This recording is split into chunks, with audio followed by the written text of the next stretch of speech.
Hello, I'm Harvey Peeler, the South Carolina Senate Majority Leader. Across the nation, families are suffering during this economic crisis. South Carolina has been hit hard, and now we have the third highest unemployment rate in the nation. I'm going to be honest, a lot of this is out of our hands. We can't fix Wall Street, Detroit, or Washington.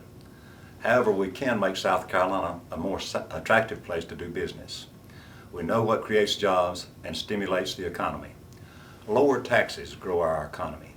An educated workforce, a strong infrastructure, and healthy workers grow our economy. Most importantly, compromise, teamwork, and a coordinated strategy grow our economy. To stimulate our economy, we have to work together to reform our tax code, fix the education funding formula, improve health care, and fix our infrastructure needs. But sometimes government itself stands in the way of getting the job done. We realize that we will not be able to meet our funding needs and create jobs until we reform government. That's why we are rolling out our government reform package, Sunshine in South Carolina: accountability, transparency, and good government.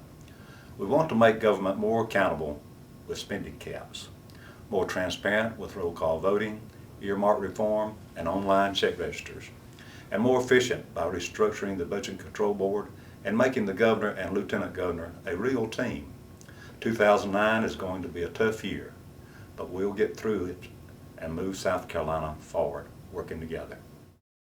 I'm Senator Glenn McConnell from Charleston, South Carolina, and one of the things that the Republican Caucus is interested in is spending limitations. The best way to do it, we think, and the only way to do it on a lasting basis, is through the Constitution with a constitutional amendment. Constitutional amendment would be a revenue stabilization account. Here's how it would work. You would go back and take a 10-year average of your growth in population and real income, and that becomes the cap by which state government can grow. Everything over and above that cap flows into the revenue stabilization account. The General Assembly nor the executive branch can get their hands on that money to spend. Anything over and above 15% of the total budget of the previous year that's in that account is available to go to pay off debt, to do things like capital expenditures, which is investment in infrastructure, or to return it to the people that paid it. Then that big revenue stabilization account is there. So in bad times like we are right now, money flows out of that account back in to balance the books of state government and prevent us from being on a roller coaster. One year we hire, the next year we fire. So what this would do is plain out, limit growth with a constitutional bridle, will prevent anybody from dipping into the well to go on a spending spree. It's the best way to ensure that you have a stable future, government doesn't grow beyond your ability to pay for it, and we rein things in so that we don't rely on political trade winds like a favorable vote on a budget or a favorable vote on a veto, or that you even have a veto. Those are things that are what I call political trade winds. There's no stable approach. What we're talking about is a permanent, stable approach for the people of South Carolina. Hey folks, my name is Shane Massey. I'm a state senator from Edgefield County, representing District 25, which includes Aiken, Edgefield, McCormick, and Saluda counties. This week, the state Senate passed accountability reform, requiring all senators to vote on the record for most legislation. That was the first step in some real accountability reform in South Carolina.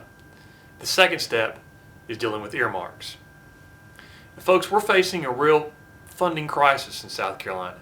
We're to the point where we're not even able to fund our essential services like education and health care and just common safety. So now more than ever, we need to make sure that we're spending our state tax dollars wisely. And that's why I've introduced a plan that would require every senator to place his name on his pet project requests. If I'm requesting money for a pet project back home, I should have to identify myself and give the purpose of the project. It's just another step in transparency, making things more open for the public, and this is now more important than ever with the situation that we're in. Thank you. Hello, my name is Kevin Bryant and I represent Anderson County in the South Carolina Senate. I look forward to supporting the Republican Caucus's agenda and supporting our Majority Leader, Harvey Peeler. And one specific area that I'm excited about is legislation that would require government agencies on every level, state, county, and local, to provide an online account of how the money is being spent. Government belongs to you, and in these tough times, government is having to cut costs as well as you personally may also. Government belongs to you, and when you pay your taxes, it is your privilege, it is your right to be informed on how that money is being spent. This legislation requires every government agency to provide an online account on the internet of every expenditure on how they spend your money. Hi, Mick Mulvaney from Lancaster. I represent Lancaster and York counties in the state Senate. This year the Republicans in the state Senate will be introducing a platform that includes having the governor and the lieutenant governor run together on the same ticket. We think this is especially timely in light of the economic difficulties that we're having. At a time when we're having difficulty paying for even the most basic services in our state, we think the last thing we need to be wasting time and money on would be a lieutenant governor and a governor who possibly had cross purposes on things like job development, economic development, tax policy. So we think this is an excellent time for us to try and bring some efficiencies to state government. I'm Larry Martin, Senate District 2 in Pickens County. It's a pleasure to be with you today to talk about some of the issues that we're facing here in the General Assembly this session. And in the Senate, we're taking up early one of the major bills to address government restructuring. The bill would restructure the Department of Administration, or create a Department of Administration, and restructure the State Budgeting Control Board. What we're trying to do is to create some efficiencies in the administrative cost of government, as opposed to having government diffused among various divisions of the Budget Control Board, and place those administrative functions under the governor's office.